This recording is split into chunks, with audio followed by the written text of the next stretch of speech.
Do you know which is the most profitable NGO of the world, the coolest and the largest furniture selling company of the world, and how are they saving taxes in the whole wide world? IKEA family ने IKEA group को foundation में convert कर दिया।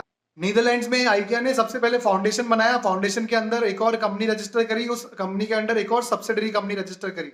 But why did IKEA and all the other companies of the world choose Netherlands और Amsterdam as their tax saving base? सबसे पहली वजह है नीदरलैंड्स की ऑलमोस्ट हर कंट्री के साथ में डबल टैक्स ट्रीटी है और उस ट्रीटी के अकॉर्डिंग कहा गया है अगर कंपनी का हेडक्वार्टर नीदरलैंड्स में हो और वो कंपनी ऑपरेशन किसी और कंट्री में कर रही हो तो जो दो तरह की इनकम है, रॉयल्टीज एंड इंटरेस्ट, अगर वो इनकम नीदरलैंड्स को भेजी गई तो ये दोनों इनकम जो है वो नीदरलैंड्स में टैक्स होगी।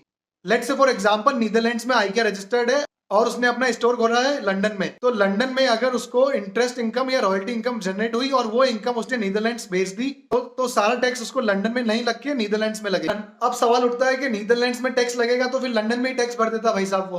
तो नीदरलैंड्स की डबल ट्रीटीज के अकॉर्डिंग अगर नीदरलैंड्स वाली कंपनी रॉयल्टी इनकम और इंटरेस्ट इनकम किसी और देश को भेजती है तो सारा टैक्स लगेगा उस सामने वाले देश में। जैसे लंदन वाले IKEA ने अपनी सारी रॉयल्टी एंड इंटरेस्ट इनकम भेजी नीदरलैंड्स को और नीदरलैंड्स वाली IKEA डिसाइड करती है to send all of this to a tax haven known as लिechtenstein। सो सारी royalties and interest income taxable होगी इस कंट्री में instead of UK and Netherlands, और लिechtenstein में टैक्स है 0।